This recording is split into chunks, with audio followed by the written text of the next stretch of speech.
Waalaikumsalam warahmatullahi wabarakatuh. Apa kabar? Kaifa halukum?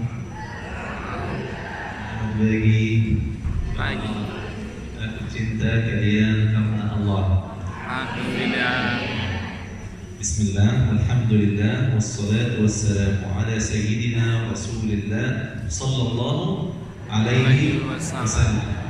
Allahumma salli wa sallim wa barik ala sayyidina Muhammad wa ala alihi, ashabihi, zawjatihi, atba'ihi, وكل من نهج نهجه واقتفى أثره إلى يوم الدين.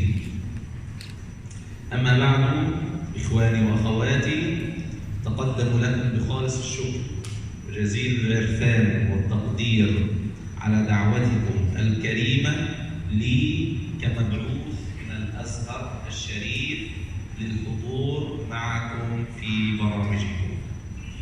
Saya ucapkan ucapan terima kasih yang sebesar-besarnya kepada para hadirin dan hadirat yang hadir di tempat ini atas penyelenggaraan majelis Al-Quran ini dari Rumah Quran Amanah bekerjasama dengan utusan atau delegasi dari Al-Azhar Asy-Syarif Mesir. Insya Allah dengan acara ini kita diberkahi oleh Allah Subhanahu wa Ta'ala. Amin. آمين. نحن هنا من الأزهر الشريف، وأيضا أخونا أحمد ذو الفقار الأستاذ الجميل هنا، وهو من مؤسسي هذا المكان، جزاه الله خيرا. هو أيضا من خريجي الأزهر، ونحن نعتبر كل علماء إندونيسيا هم أهل وأبناء للأزهر الشريف. Kami di sini berbicara atau mewakili utusan atau delegasi dari ulama-ulama Al-Azhar Kairo, ya. Dan insya Allah kita juga akan menyelenggarakan beberapa daurah selanjutnya tentang ilmu Al-Quran. لماذا إندونيسيا يهتم بها الأزهر؟ Kenapa Indonesia butuh kepada Al-Azhar? إندونيسيا هي أكثر المسلمين عددا. Karena Indonesia adalah penduduk Muslim terbesar di dunia. ما شاء الله. Masya Allah. نعم. ونحن نعرف ذلك جيدا في الأزهر وفي مصر. هكذا ننظر لكم. Kita mengetahui hal itu bahwa Indonesia adalah negara Muslim terbesar di dunia semenjak dari Mesir. وأنتم أكثر الشعوب احتراما للعلم وللعلماء. Dan kalian adalah masyarakat yang sangat mengagungkan ilmu dan ulama. نعم. ولذلك الأزهر يحترمكم.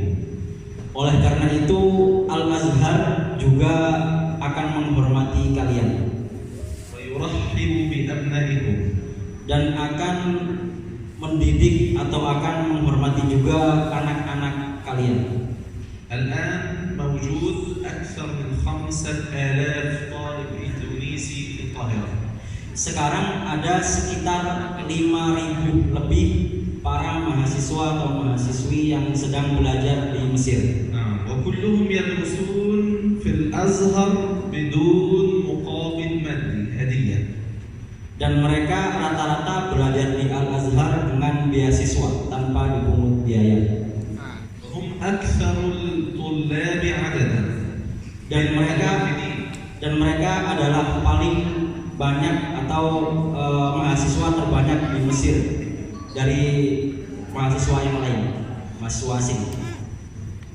وكذلك الأزهر قديما خصص ركنا مكان في داخل جامع الأزهر اسمه ركن أهل الملايو. مقصود ملايو إندونيسيا sama Malaysia. Bahkan dulu sempat ada satu tempat yang dikhususkan oleh Al-Azhar untuk mahasiswa atau mahasiswi dari Indonesia atau Malaysia yang dinamakan dengan Ruang Malayu atau Ruang Melayu. Dikhususkan untuk mahasiswa Indonesia dan Malaysia yang belajar di Al-Azhar.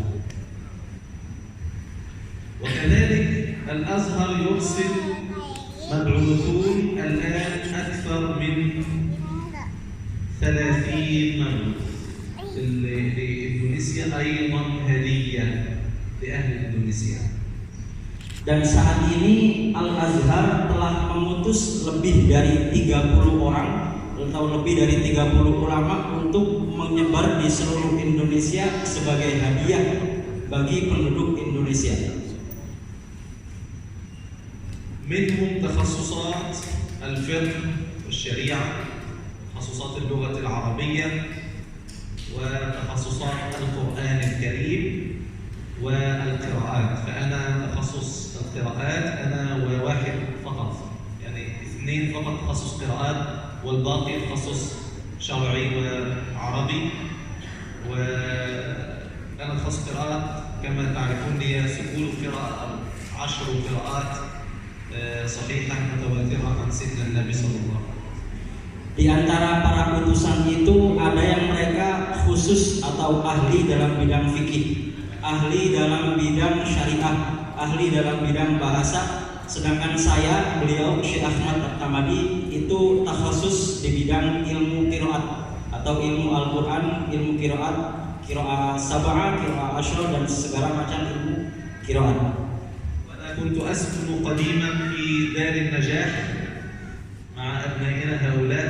نعم، كانوا موجودون أحبابي ما شاء الله معلمون كبار. Saya dulu, beliau Syekh Ahmad At-Tamadi tinggal di pesantren Darun Najah. Di pesantren Darun Najah bersama para asatidz yang sekarang ada di depan ibu-ibu semua sebagiannya. Ya. Alhamdulillah sekarang mereka menjadi pengajar di tempat ini. أنا أسكن في BSD تنجران قريب يعني من التول هنا، قريب منكم إن شاء الله. Dan sekarang saya tinggal di BSD, tepatnya di apartemen Akasa BSD, dekat dari sini. زر إلينا، أهلا بكم إن شاء الله. Silakan kalau misalnya ada yang mau bertamu atau berkunjung ke rumah saya, silakan.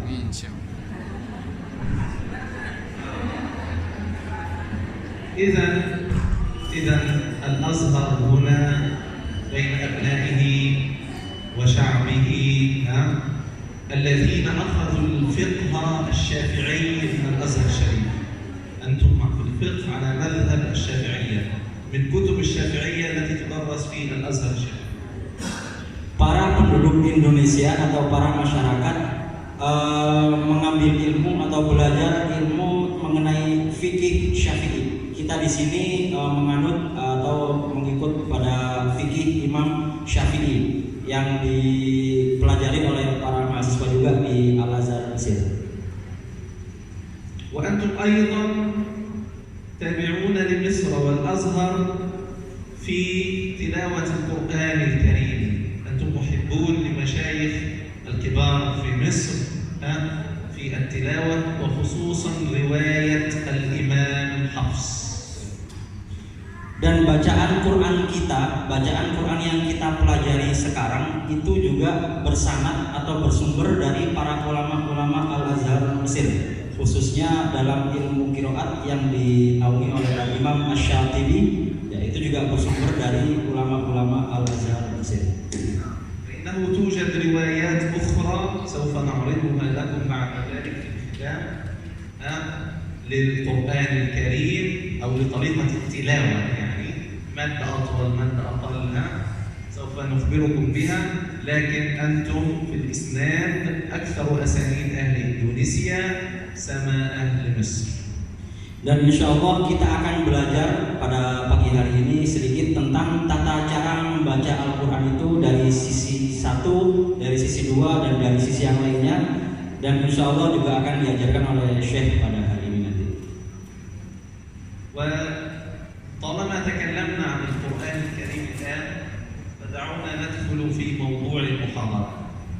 Kita akan berbicara tentang Al-Quran ya, dari sisi sejarah dan segala macamnya, dan insya Allah akan kita mulai pembahasan pada pagi hari ini. موضوع المحاضرة ونحن الآن في وقت ذكرى مولد النبي صلى الله عليه وسلم. Tema kita pada pagi hari ini adalah tentang Al-Quran dan perayaan Maulid Maulid Nabi Muhammad Sallallahu Alaihi Wasallam. واختلف الناس هل نحتفل أم لا نحتفل. Para ulama atau misalnya banyak orang yang berselisih pendapat, apakah kita boleh merayakan Maulid Nabi atau tidak boleh? فما هو منهج الأزهر في ذلك؟ Maka akan saya sampaikan pendapat atau manhaj para ulama Al-Azhar tentang hal ini. طريقة الأزهر دائما أنه لا يدرس منهجا واحدا. Thariqah atau manhaj Al-Azhar itu tidak hanya menghadirkan satu macam pendapat saja. الأزهر يستمع إلى الرأيين. Al-Azhar selalu melihat dua pendapat yang berada di hal itu ويدرس الرأيين dan mempelajari dua hal yang ada dalam hal itu, ويدرس الرأيين sekaligus mengkaji menelaah hal tersebut. ثم يحاول الجمع بين الرأيين. Kemudian mengambil pendapat yang paling kuat dari dua pendapat tersebut ويأخذ من كل رأي أحسنه وأشرفه. dan selalu mengambil pendapat yang lebih kuat dan yang lebih bagus dari dua pendapat yang berbeda tersebut. ولذلك هذا الحال مناسب جدا لأهل إندونيسيا. Dan ini sangat cocok bagi kita para penduduk Indonesia. الأزهر يحترم عادات إندونيسيا. Maka Al-Azhar sangat menghormati tradisi atau kebiasaan masyarakat di Indonesia ما دامت لا تخالف الأصول والثوابت. selama itu tidak berbelakangan atau berbeda dengan usul-usul syariat. ولذلك نحن لم ولن نتعاون مع الشيعة مثلا. Dan kita tidak akan pernah bertoleransi kepada Syiah misalnya. لم ولن. Tidak akan dan tidak akan pernah. لماذا؟ Kenapa? لأنهم خالفوا أصول الدين. Karena mereka menyelisihi usul atau pokok-pokok dari agama. واتهموا صحابة رسول الله.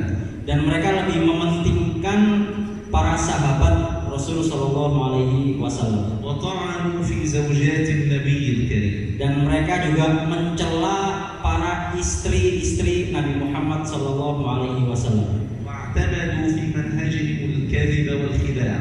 Dan mereka lebih mementingkan manhaj atau pendapat mereka yang salah tersebut. وقد حاول الأزهر منذ 50 عاما. Dan Al-Azhar telah menelaah hal ini lebih dari 50 tahun أن يصل معهم إلى حل وسط.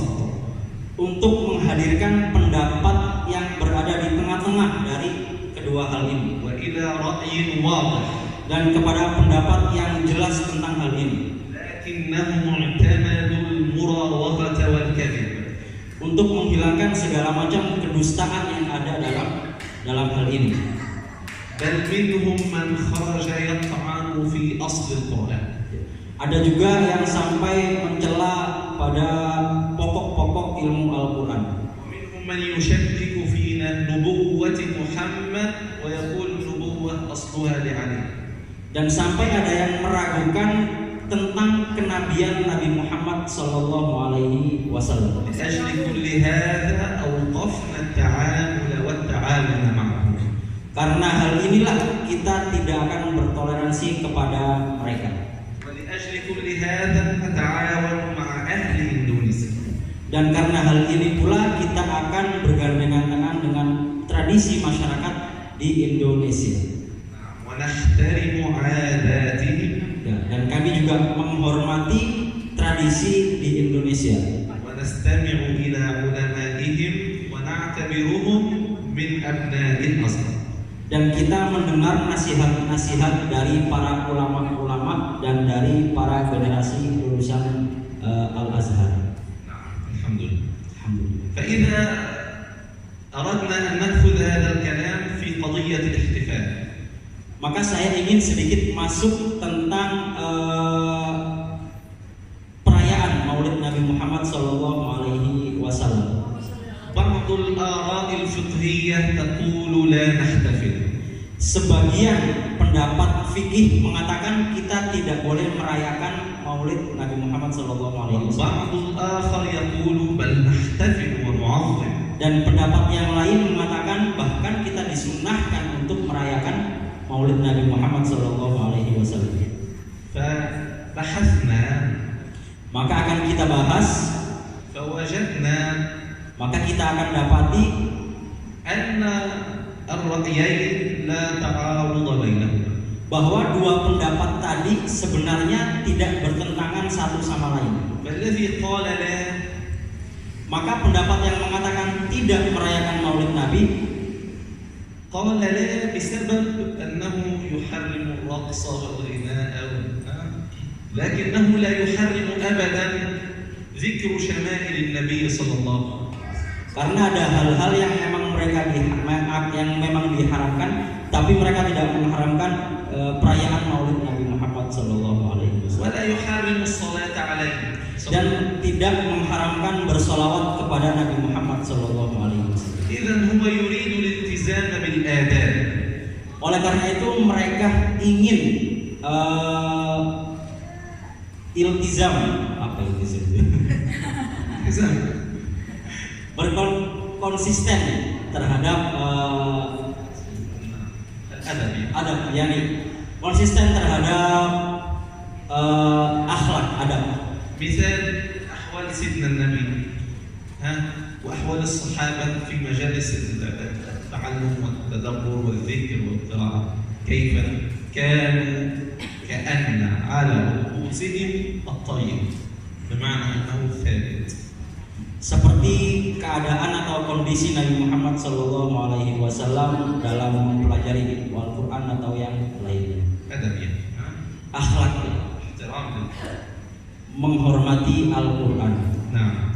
إذا أسلم الآراء هو ما نحن عليه الآن.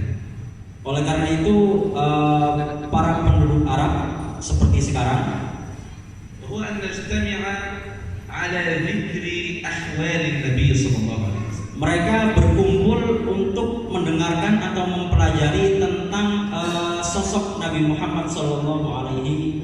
نتذكر كيف حياته، Kita mempelajari bagaimana kondisi hidup beliau, كيف كان في بيته، bagaimana Nabi Muhammad di rumahnya, كيف كان في مسجده، bagaimana kondisi Nabi Muhammad ketika di masjid, كيف كان في التجارة، bagaimana beliau ketika berdagang, الاقتصاد والتجارة والبنوك، berdagang ekonomi atau di perbankan, كيف أحواله في مع الجيران، bagaimana adab beliau kepada tetangga. فيزيد الإيمان.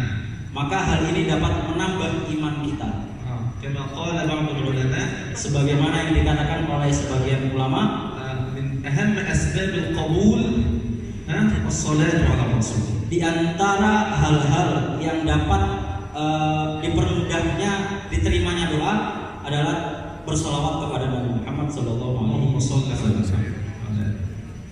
فإذا أردت أن يكون لك قبول عند الله في عمل أو في دعاء أو صل على سيدنا النبي.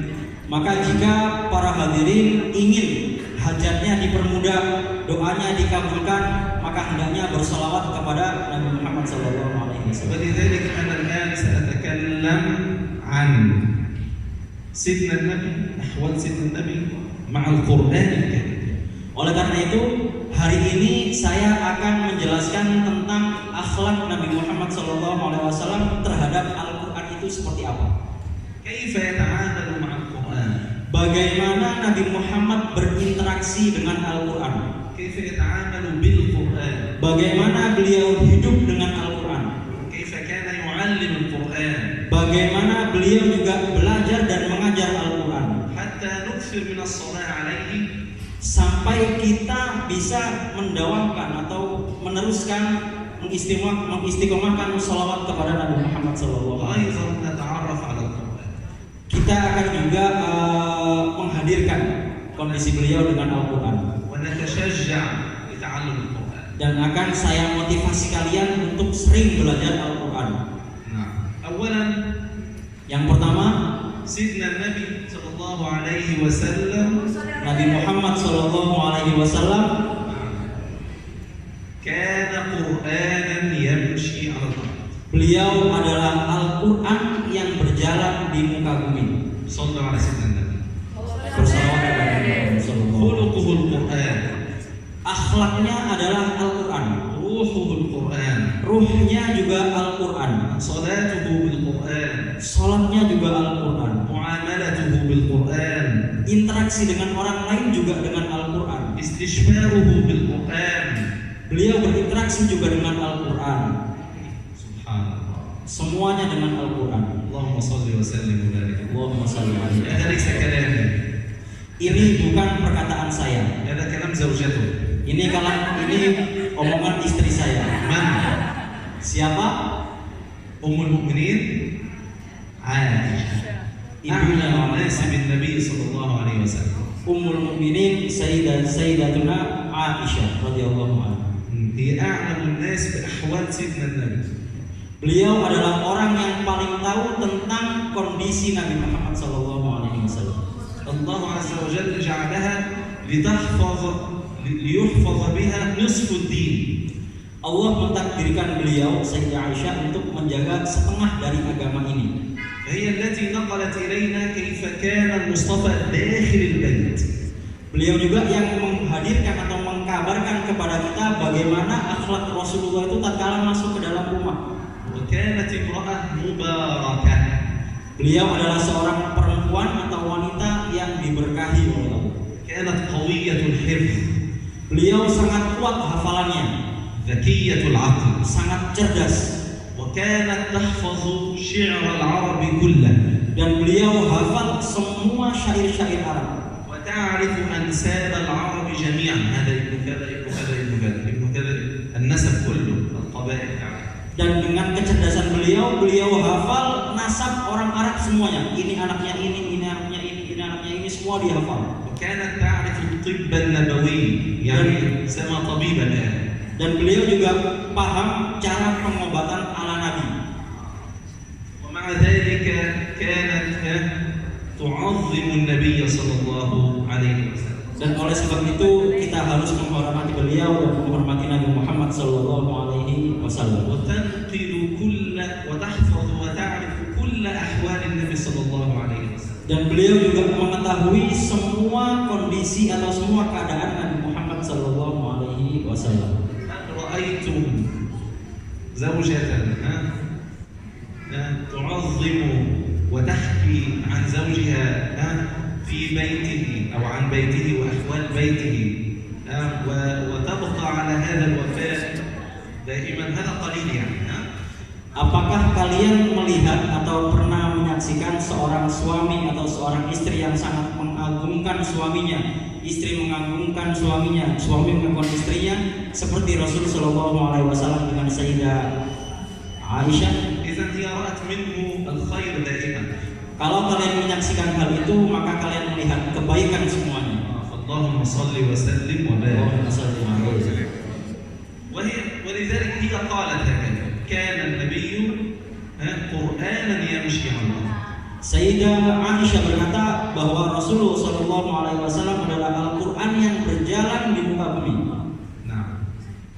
النبي صلى الله عليه وسلم أول ما نزل عليه القرآن كان محبا له مثلنا الآن، فكان يتعجل في قراءته، يريد أن يحفظ بسرعة.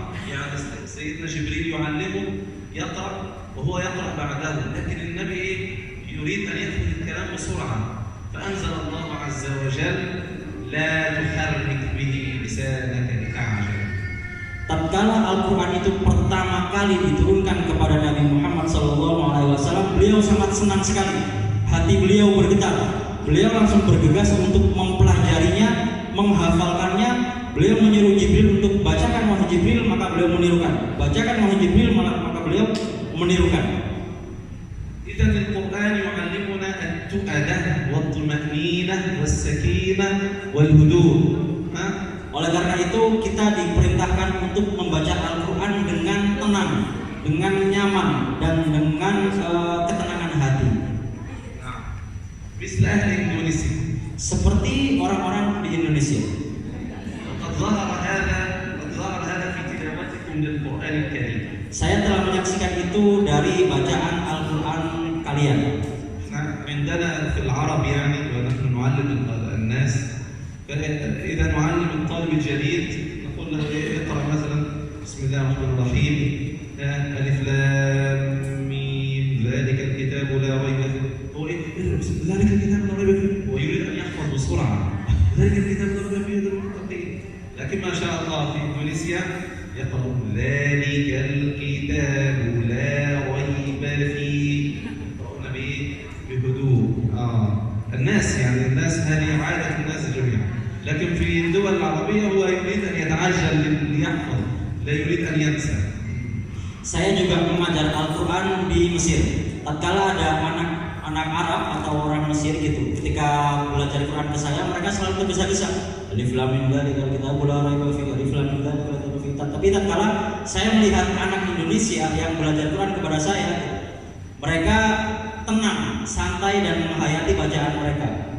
Alif lam mim dzalikal kitabu la raiba fihi. Dengan tenangnya mereka membaca Al-Quran Al-Karim. إذن يا إخواني القرآن علم سيدنا النبي صلى الله عليه وسلم التؤدة والطمأنينة والهدوء والسكينة. Oleh karena itu, poin pertama yang harus kita camkan adalah bahwa tatkala kita membaca Al-Quran, kita harus tenang, santai dan dengan nyaman. Nah, ما الذي يساعد على الطمأنينة أيضا في القرآن الكريم؟ Bagaimana cara kita menghadirkan ketenangan saat membaca Al-Quran? أولا احنا تعلمنا إيه؟ إن تقرأ بهدوء. أولا تعلمنا القراءة بهدوء. Pertama, kita akan pelajari bagaimana cara membaca dengan tenang. Bismillahirrahmanirrahim. Ya ditirukan. Bismillahirrahmanirrahim. La Bismillahirrahmanirrahim. Jangan baca Bismillahirrahmanirrahim. Bismillahirrahmanirrahim. طيب يبقى أولا قراءة سيدنا النبي كانت كيف؟ Oleh karena itu, bagaimana Nabi Muhammad SAW membacanya? Berhudu, yaitu dengan tenang. ويقف عند كل آية. Dan beliau selalu berhenti pada setiap ujung ayat. يعني بسم الله الرحمن الرحيم الحمد لله رب العالمين الرحمن الرحيم في السعودية حرم الرحمن الرحيم مالك يوم الدين إياك نعبد وإياك نستعين. صح؟ يقرأ آيتين ثلاثة. هذا ليس هدي النبي صلى الله عليه وسلم، ليس طريقة النبي صلى الله عليه وسلم. Bukan dengan membaca dengan cepat. Bismillahirrahmanirrahim. Alhamdulillahirabbil alamin arrahmanirrahim. Menyambung semua ayat ini bukan cara yang diajarkan oleh Nabi Muhammad SAW. Beliau selalu berhenti di ujung ayat. Bahkan yaqra ayat. Beliau selalu berhenti di ujung dan ujung. Nah. الطريقة الأخرى أنه أحيانا كان يردد يكرر يعيد فيقف عند الآية تعجبه تدخل في قلبه يكررها مرة أخرى. أولئك على هدى من ربهم سبحان الله. أولئك على هدى من ربهم ويكرر حتى يدخل الهدى في قلب الإنسان. Cara yang kedua adalah beliau selalu menelaah atau menghayati ayat yang dibaca sehingga ayat itu membekas di hati beliau, mengulanginya, bahkan sampai mengulanginya. Dzalikal kitabu la raiba fihi, selalu mengulang-ulangi ayat yang membekas dalam hati beliau. Nah, إذا من أسباب الطمأنينة ونزول الرحمة السكينة تكرار الآيات. Di antara cara untuk menenangkan hati atau membaca Al-Quran dengan tenang adalah memahami atau menghayati ayat yang kita baca. وهذه من خصوصيات القرآن الكريم. Ini adalah kekhususan dari Al-Quran Al-Karim. القرآن الكريم هو الكتاب الوحيد الذي إذا كررته ازداد حلاوة. Al-Quran adalah satu-satunya kitab yang tatkala kalian baca berulang-ulang maka akan bertambah rasa manis di dalam keimanan kita. كلما كررته كلما ازداد حلاوة. Setiap kali kita mengulang, setiap kali kita membacanya maka akan bertambah rasa manis dalam keimanan kita. وكلما قرأت ختمة كاملة كلما أردت أن تعود مرة ثانية إليها. Sampai kalian membacanya berulang-ulang terus-menerus. هل يوجد كتاب آخر الناس يصحى معه هذا؟ Apakah kalian pernah melihat kitab lain ya, yang pernah diulang-ulang oleh pembacanya? ولا يوجد كتاب يحفظه الآخرون من لغات أخرى مثل الإندونيسية إلا القرآن الكريم. Dan tidak ada kitab lain ya, yang dihafal seperti orang Islam menghafalkan Al-Quran di seluruh dunia ini. وقد يسرنا القرآن للذكر. Dan sungguh kami mudahkan Al-Quran itu bagi orang-orang yang senang mengingat kami. تحقيقا لقول الله تبارك وتعالى إنا نحن نزلنا الذكر وإنا له لحافظون. Seperti mengakidkan firman Allah Subhanahu wa taala, sesungguhnya kami yang menurunkan Al-Quran dan sesungguhnya kami pula yang akan menjaga Al-Quran tersebut. صلى وسلم Allahumma shalli على alaihi. سيدنا محمد وعلى آله وصحبه أجمعين. سيدنا النبي صلى الله عليه وسلم كان مهتما أيضا بتحسين الصوت في القرآن الكريم. Nabi Muhammad Shallallahu Alaihi Wasallam juga mengajarkan untuk memperindah atau memperbagus suara tatkala kita membaca Al-Quran. وأنا حقيقة يعني لا أخفيكم سرا أهل إندونيسيا يعني هم أكثر الشعوب تلاوة القرآن بصوت حسن يعني تمتازون بالأصوات الجميلة. Dan saya menyaksikan bahwa penduduk Indonesia atau masyarakat Indonesia termasuk dari orang-orang yang mereka banyak memperbagus atau memperindah suaranya untuk membaca Al-Quran. يعني عندنا إذا يقرأ القرآن في رمضان مثلا يريد أن يقرأ ختمة يفتح كده ذلك الكتاب لا ريب فيه هدى للمتقين الذين يؤمنون ويقيمون الصلاة ومما رزقناهم ولا كده بدون صوت. وينسى ان من اجمل صفات القران ان تتغنى بالقران وان تجمل القران بصوت وان هذا له اجر عظيم عند الله جل وعلا. لكن هنا ما شاء الله في اندونيسيا الصغير الكبير المراه الرجل المتعلم غير المتعلم الحافظ وغير الحافظ ما شاء الله كلهم يقرؤون بصوت جميل. Dan tatkala dalam bulan Ramadan sering kita dapati orang membaca Al-Quran dengan cepat, Bismillahirrahmanirrahim, Alhamdulillahirabbil alamin, tanpa memperhatikan bagus tidaknya suara tatkala membaca Al-Quran. Tapi saya mendapati bahwa di Indonesia banyak dari anak-anak, ibu-ibu, bapak-bapak tatkala baca Quran, mereka suaranya bagus-bagus. Nah, Sayyidina Nabi kana sautuhu jamilan bil Quran hatta anna al-musyrikin idza marru waqafu. Nabi Muhammad SAW adalah orang yang sangat pandai atau suaranya sangat bagus dalam membaca Al-Quran.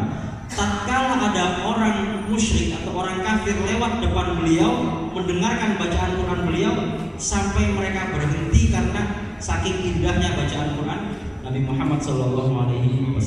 Hatta al-jinn kanu yastami'una al-Quran. Bahkan jin tatkala Nabi membaca Quran mereka pun berhenti.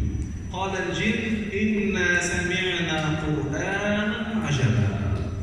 Para jin itu berkata, sesungguhnya kami mendengarkan Al-Quran yang sangat indah.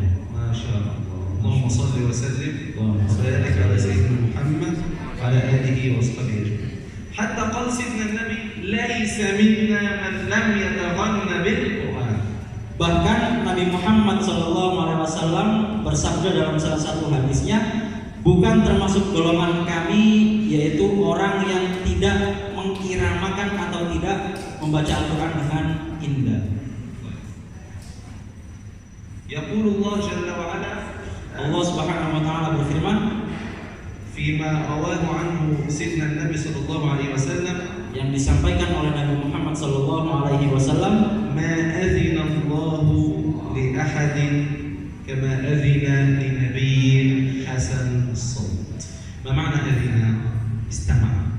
Allah azza wa jalla la yasma' li ahad mithla ma yastami'. Al-akthar ma yastami' Allah azza wa jalla ilayna إذا يسمع رجل أو نبي حسن الصوت يتغنى بالقرآن. Allah Subhanahu wa taala tidak mengizinkan kepada siapapun kecuali kepada Nabi Muhammad sallallahu alaihi wasallam untuk mendengar Al-Qur'an. Artinya apa? Allah Subhanahu wa taala langsung mendengarkan bacaan Quran yang dibacakan oleh Nabi Muhammad sallallahu alaihi wasallam. إذا تحسين الصوت بالقرآن. Oleh karena itu, memperbagus suara dalam membaca Al-Quran yaj'alul malaikah tahtur, menjadikan para malaikat itu hadir untuk juga mendengarkan, was-sakinah tanzil, dan ketenangan dalam hati itu juga akan diraih. Ahad as-sahabah fil Madinah, ada salah satu cerita para sahabat ketika di Madinah, kana yaqra surat al-Kahf, tatkala beliau membaca surat Al-Kahfi. yaqra'uha fi yawm al-jum'ah, dia membacanya di hari Jumat. laysa yasin, al-awwal al-Kahf, ba'din mungkin yasin. Bukan surat Yasin di hari Jumat, tapi Al-Kahfi. Al-Jum'ah surat al-Kahf wala surat Yasin? Atam Yasin, al-Kahf atam Yasin. Ana yawm al-Jum'ah al-Kahf Di hari Jumat itu Al-Kahfi. Al-Kahfi. Bersalawat kepada Nabi Muhammad sallallahu alaihi wasallam. الحديث من قرأ سورة الكهف ليلة الجمعة. Hadisnya adalah barang siapa yang membaca surat Al-Kahfi pada malam Jumat, جعل الله له نورا بين الجمعتين. maka Allah akan menghadirkan dua cahaya di antara dua Jumat. Tidak ada hadis surat Yasin. Surat Yasin, موجود hadis اقرأوا ياسين على موتاكم. Sedangkan surat Yasin itu ada hadisnya, bacalah Yasin kepada orang-orang yang sudah meninggal di antara kalian. هذا حديث ضعيف. Ini hadisnya juga kategorinya adalah hadis dhaif. لكن يجوز أن نقرأ. Tapi boleh kalian baca. نقرأ ياسين أو غير ياسين. Kalian boleh baca Yasin ataupun surat yang lain. لكن غير مخصصة بجمعة. Tapi bukan khusus di hari Jumat. ممكن سبت. Mungkin Sabtu, أحد. mungkin Ahad. لكن لا نترك سورة الجمعة. دي معنى سورة جمعة. سورة جمعة إيه؟ سورة جمعة. Surat di hari Jumat apa? Al-Kahfi. Al-Kahfi. دي معنى سورة جمعة. Mana surat hari Jumat? أيوة. خصوص جمعة. زدنا لك. لماذا؟ لأننا في آخر الزمان. Kenapa? Karena kita sekarang berada di akhir zaman. النبي يخاف علينا. Nabi takut kita yang berada di akhir zaman. فقال اقرأوا ياسين في ليلة الجمعة حتى يظهر المسيح الدجال. Bacalah Yasin pada malam Jumat sampai datang Al-Masih Ad-Dajjal. من يقرأ سورة الكهف في يوم الجمعة أو في ليلة الجمعة يحميه الله عز وجل ويحفظه من المسيح الدجال.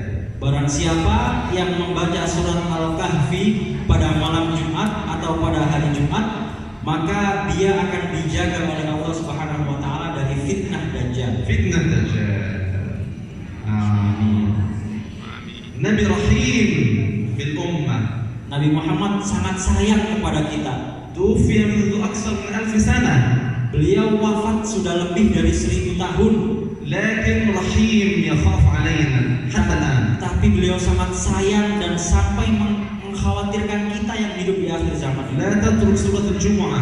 Jangan sekali-sekali kalian tinggalkan surat di hari Jumat ini حتى تعرف الدجال صادق أم كاذب. sampai kalian nanti mendapati Dajjal yang membalik-balikkan kata. تعرف هذا الرجل وهم وهم كافر. كيف تعرف أنت تقرأ سورة الكهف؟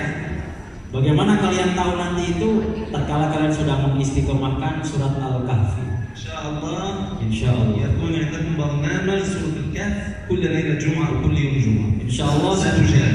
Insyaallah setelah ini kalian akan mengistiqomahkan surat Al-Kahfi di rumah. إن شاء الله.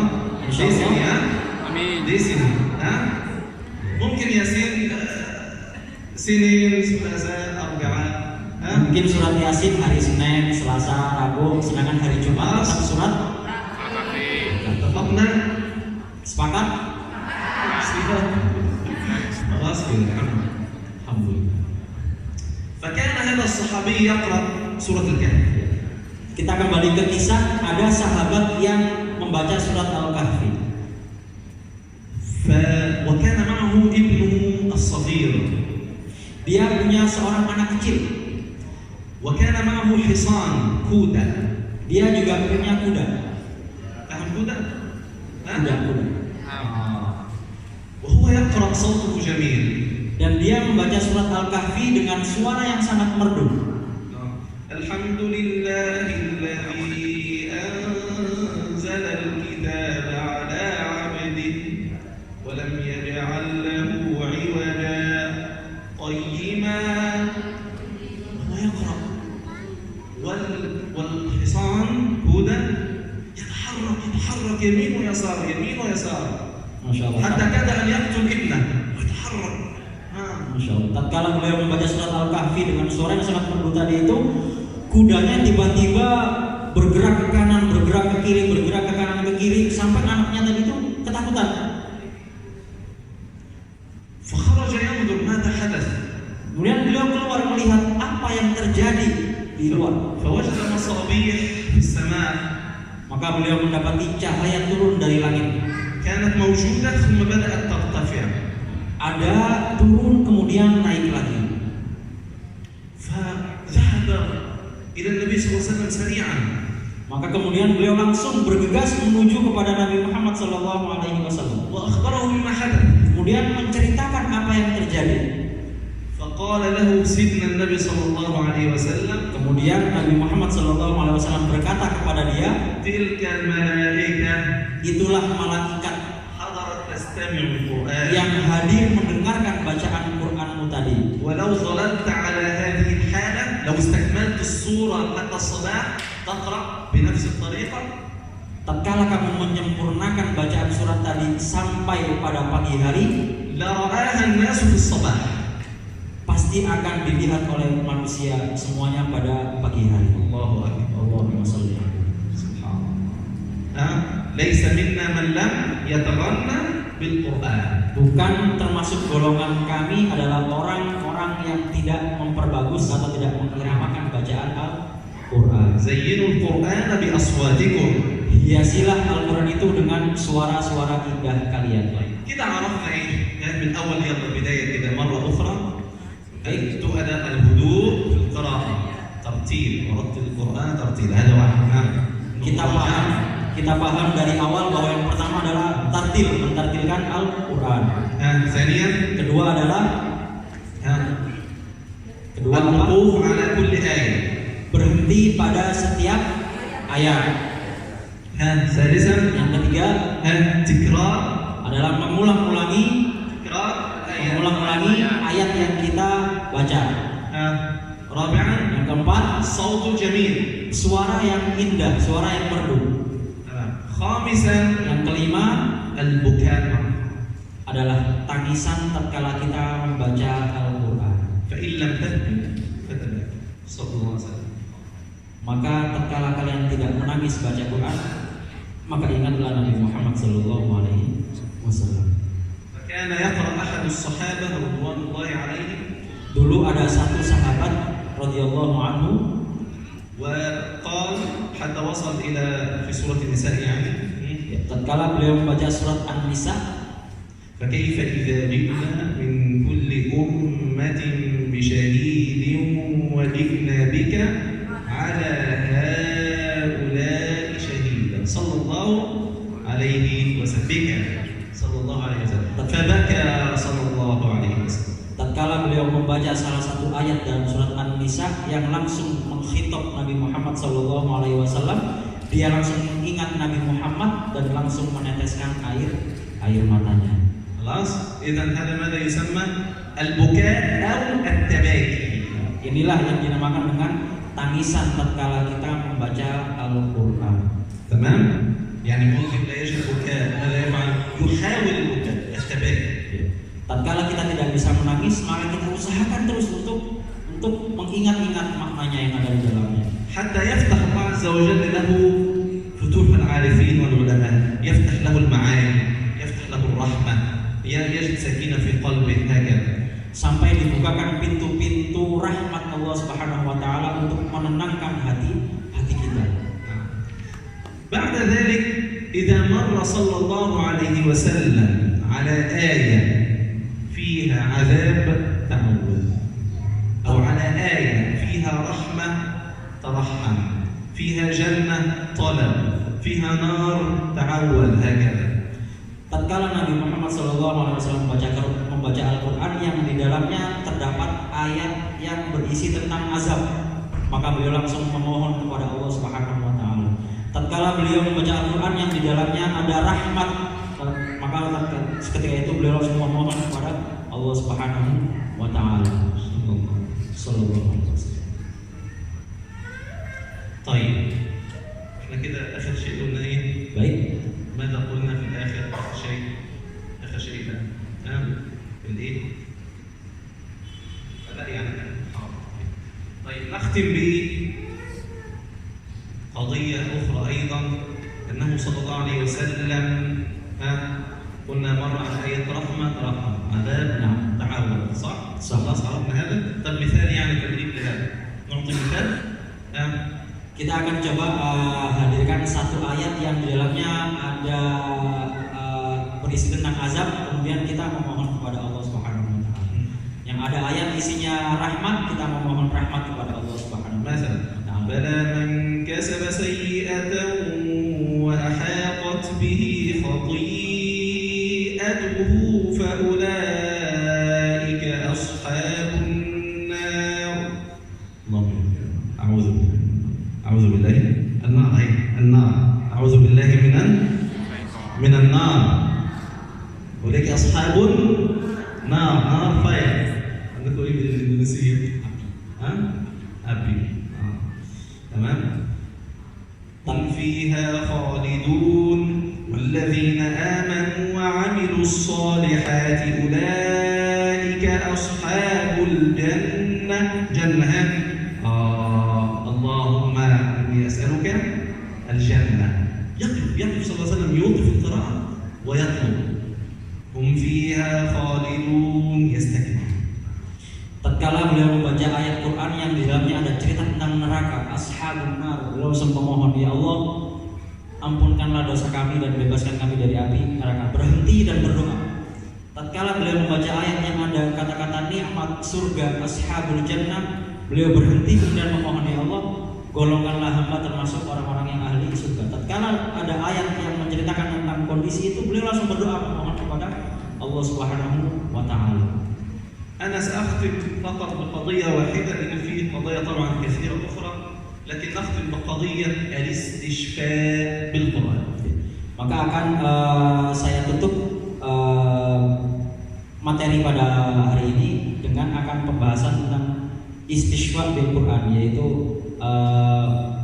mengobati diri dengan Al-Quran, pengobatan dengan Al-Quran. وهذه سنة محجورة. Ada hadisnya.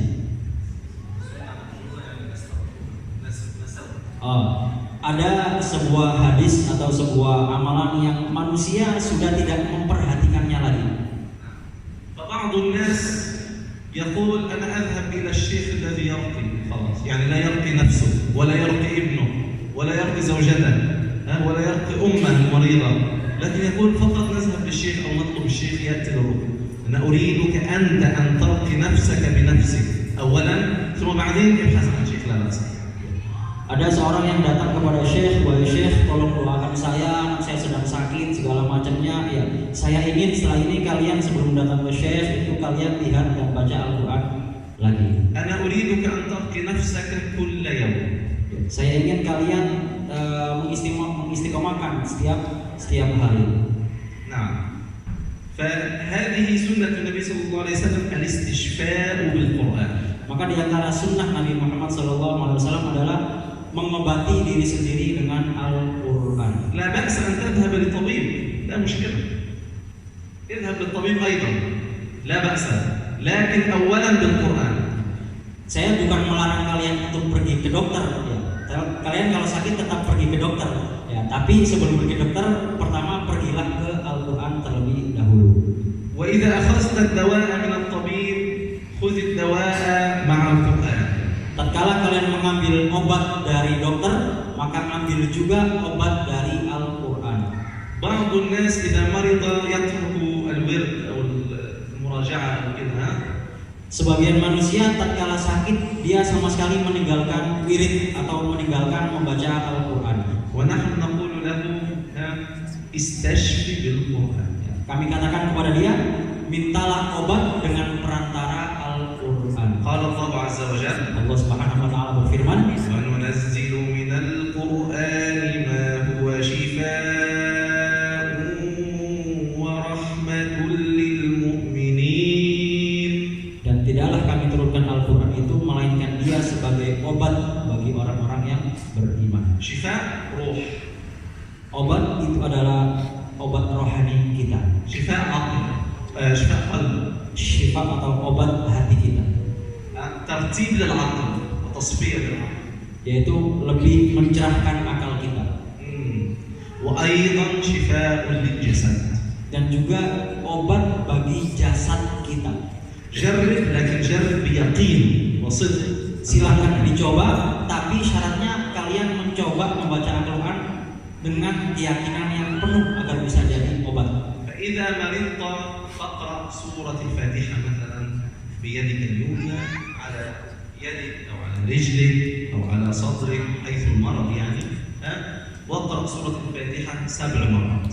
Tatkala kalian sakit, silakan coba letakkan tangan kanan kalian kepada anggota yang sakit, misal di dada atau di kaki atau di area mana yang sakit. Silakan letakkan tangan kanan, kemudian tempelkan baca surat Al-Fatihah 7 kali. أحد الصحابة مجموعة من الصحابة كانوا في سفر وليس معهم سيدنا النبي. Salah satu sahabat tatkala mereka berkumpul dalam sebuah perjalanan, tapi tidak ada Nabi Muhammad saat itu.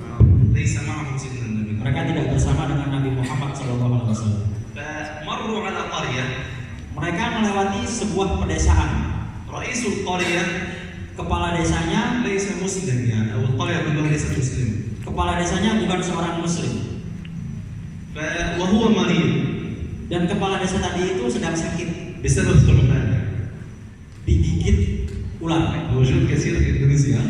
Banyak di Indonesia ular. موجود Ada? di sini? بس Banyak. Banyak. موجود في تشيبينينجا. شباب كان موجود في تشيبينينجا كثير. المهم فلدغه ثعبان ولم يجدوا له دواء. Yang penting pada waktu itu tatkala kepala desanya digigit ular, tidak ada obatnya pada waktu itu, tidak didapati obat. الدواء لا يستجيب معه. Obatnya tidak berefek apapun. Obat apa dikasih tapi tidak efek dengan penyakit tersebut. فلما رأوا مجموعة يعني الصحابة موجودون يمر من أمامه يسألونهم هل فيكم من طبيب؟ هل فيكم من راق؟ هل فيكم كذا؟ Tatkala para sahabat tadi itu lewat di desa tadi, kemudian melihat hal ini, kemudian bertanya, apakah kalian tidak ada dokter? Apakah kalian tidak ada orang yang bisa mengobatinya? فقالوا لهم أحد الصحابة بقى تطوع واحد بس. Maka ada salah satu sahabat di antara perkumpulan tadi itu yang mengatakan, أحدهم تطوع وقال له أنا سأعالجك. Kemudian dia langsung mengacungkan tangan, biar saya saja yang akan mengobati kepala desa tadi itu. فأخذ من ريقه Kemudian mengambil sebagian dari ludahnya. ثم وضع على الألم Kemudian meletakkan kepada yang digigit ular tadi itu. وقرأ سورة الفاتحة. Dan membaca surat Al-Fatihah. ذهب الألم. Kemudian langsung hilang seketika ذهب المرض. penyakit yang diderita oleh kepala desa. فرح الرجل فرحا شديدا المريض.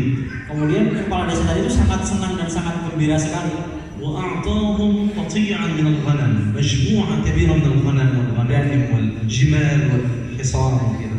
Dan langsung menghadiahkan banyak domba-domba kepada para sahabat tadi itu. ما شاء الله. هكذا العرب يعني، هكذا أهل إندونيسيا أيضا، أهل الكرم. Seperti inilah orang Arab dan orang Indonesia. Kalau ada orang berbuat baik langsung dikasih semuanya. وأكرم الناس صلى الله عليه وسلم. Dan menghormati Nabi Muhammad sallallahu alaihi wasallam. وأكرم ما يكون، أكرم وقت يكون فيه في رمضان حين يتنزل القرآن. Waktu yang paling mulia adalah tatkala membaca Quran adalah tatkala Al-Quran itu diturunkan pada bulan Ramadan. فكان مرة مع أحد الرجال في سفر وكان غير مسلم، فقال له أيعجبك هذا الغنم؟ أيعجبك هذا المرعى؟ مزرعة كبيرة، مزرعة بين جبلين كبيرة جدا. فقال له خذها كلها لك. Tatkala mereka sedang berjalan-jalan dan membawa segerombolan kambing-kambing tadi itu, ada yang tanya, apakah ini membuatmu senang katanya pada orang lain? Iya katanya, ambillah semuanya katanya, menghadiahkan semuanya. فخرج الرجل يقول آمنت بالله آمنت برسول الله إن محمدا يعطي عطاء من لا يخشى الفقر. Kemudian seketika itu dia langsung mengucapkan, saya beriman kepada Allah Subhanahu wa Ta'ala. Saya beriman kepada Tuhan yang tidak akan memberi saya kefakiran. نعم. المهم لما رجع الصحابة إلى سيدنا النبي، استكمل القصة هي. Kemudian tatkala para sahabat ini kembali kepada Nabi Muhammad sallallahu alaihi wasallam, أخبروه بما حدث. ya, mereka menceritakan apa yang terjadi. وخافوا أن يأخذوا من الهدايا. Mereka takut untuk mengambil hadiah domba-domba tadi itu. فقال صلى الله عليه وسلم Kemudian Nabi Muhammad sallallahu alaihi wasallam berkata, ما شاء الله من علمك أنها رقية. Masya Allah, siapa yang mengajarimu tentang hal ini? أعطوني من هذه الهدايا. Hadirkan atau bawakan kepadaku hadiah-hadiah tadi itu. حتى يبين لهم أنها حلال. Sampai jelas bahwa hadiah itu halal. أعطوني أنا سأشارك معكم في الهدايا Iya. حتى تعرف أنها حلال. Tidak apa, hadiah yang meskipun diberikan oleh orang non-muslim itu nggak apa-apa, terima aja karena itu halal.